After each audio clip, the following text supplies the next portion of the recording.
Yeah, I mean, I'm operating my meat puppet, Yeah, we are actually.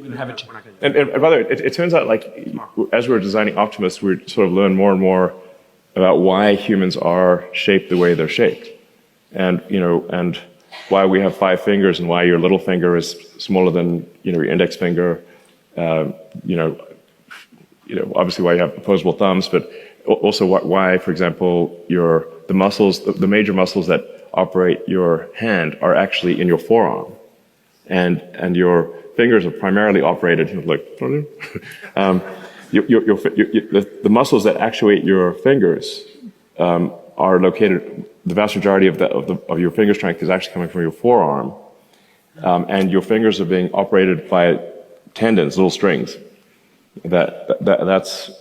And so the current version of the Optimus hand has the actuators in the hand and has only 11 degrees of freedom. So it doesn't have all the degrees of freedom of human hand, which has, depending on how you count it, roughly 25 degrees of freedom.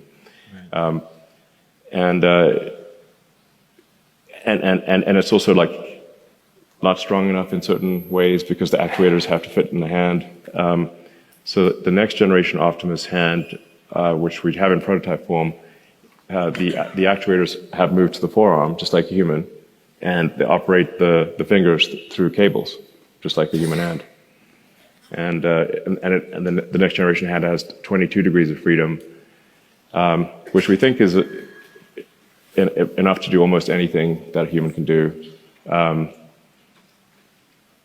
presumably, I think it was written that X and Tesla may work together and provide services, but my immediate thought went to, if you just provide a Grok to the robot, then the robot has a personality and can process voice and video and images and all of that stuff. Yeah, as we wrap here, I think everybody talks about all the projects you're working on, but people don't know you have a great sense of humor. That's not true. Oh, you do. You do. People don't see it, but I would say I know for me, the funniest week of my life, or one of the funniest, was when you did SNL, and I got to tag along.